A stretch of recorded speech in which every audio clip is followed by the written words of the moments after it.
સાણંદ તાલુકાના કુબાથી ગોવિંદા જતા approach road બંને સાઈડ મોટા પ્રમાણમાં બાવળો ઉગી નીકળતા વાહન ચાલકોને વાહન ચલાવવામાં સમસ્યા પડી રહી છે।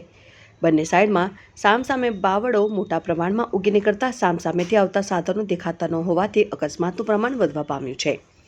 કુબાથી ગોવિંદા જતા રોડ ઉપર મુખ્યત્વે ખેડૂતો, વિદ્યાર્થીઓ, રાહદારીઓ અને વાહન ચાલકોને ભારે હાલાકીનો સામનો કરવો પડી રહ્યો છે।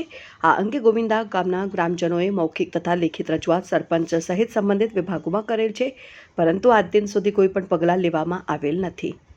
ગોવિંદા ગ્રામજનોની અરજી બાબતે સાણંદ કાર્યપાલક ઇજનેર જીનલબેનનો ટેલિફોનિક સંપર્ક કરતા આવી કોઈ અરજી આવી હોય તો હું જોડાવી લઉં છું તેવો જવાબ આપ્યો હતો। મારું નામ છે અનિલભાઈ પટેલ, ગોવિંદા ગામ। મારે આવવા જવા માટે આ રસ્તાની તકલીફ પડે છે, આ બાવળ નડે છે, એના માટે સરપંચને પણ જણાવ્યું હતું। સરપંચે કંઈ કામ ધ્યાનમાં લીધું નથી। આજરોજ ગોવિંદા ગામે અમે ગોવિંદા ગામથી કુબા જે એપ્રોચ રોડ છે ત્યાં અમે હાલ ઊભા છીએ અને આ રોડ ઉપર જે અમારી આવવા જવા માટેની હાલાકી થતી હોય તેને લઈને આજે અમે રજૂઆત કરીએ છીએ।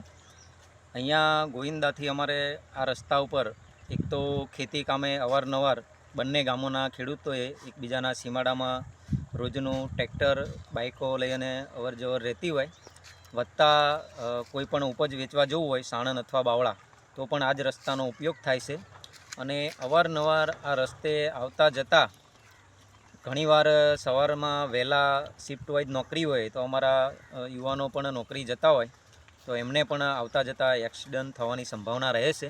હમણાં જ 2 દિવસ પહેલાં પણ 2 બાઇકો સામસામે રસ્તામાં આવતા દેખાવાના કારણે જે ટકરાયેલા તેમાં પણ માંડ એ લોકો જોખમમાંથી ટળ્યા હતા અને આની પહેલાં પણ એક એક્સિડન્ટ થયેલો જે ગંભીર રીતે ઇજાગ્રસ્ત થઈ અને બંને વ્યક્તિઓને હોસ્પિટલમાં દાખલ કરી અને 1 મહિના સુધી બેડેસ્ટ રહેવું પડ્યું। એટલે આ જોઈ અને અમે લગભગ 6ઠી જૂને રજૂઆત કરેલી છે। સરપંચને પણ અવારનવાર મૌખિક રજૂઆત કરેલી, તેમણે પણ આશ્વાસનો આપી રાખેલ। ત્યાર પછી અમે બાંધકામ ઇજનેર શાખાની અંદર પણ લેખિતમાં અરજી આપેલી છે ગોવિંદા ગામ વતી, છતાં પણ હજી પણ કોઈ પણ તેની અંદર એમાં એક્શન લેવાઈ નથી। એટલે અમારી રજૂઆત છે કે આવી રીતના મીડિયા દ્વારા પણ આ વાતને ધ્યાનમાં લઈ અને બને તેટલું જલ્દી આ રસ્તાના બંને બાજુના બાવળોનું સમારકામ થાય। અમારી સાથે પણ ઘણા બધા જે મિત્રો છે એમને પણ જે હાલાકી પડે છે તેમની વાત પણ આપણે થોડી સાંભળીશું। આ ગોવિંદાથી કુબા એપ્રોચ રોડ ઉપર માણસો આવતા જતા અને હું ખુદ રોજિંદો દૂધનો ધંધો સવાર સાંજ લઈને આવું ત્યારે ઘણા સાધનો આ બાવળના કારણે મને નડતરરૂપ થાય છે ને 1-2 વખત તો હું અહીં પડી ગયો છું ક્યાં લઈને। એટલે આ રસ્તાનું ધ્યાન આપો એવું હું કહું છું અને એવી ભલામણ કરું છું, બરાબર। અને આ મૌખિક અને લેખિતમાં 2 ધાર આપેલી જ છે, બસ એ જ।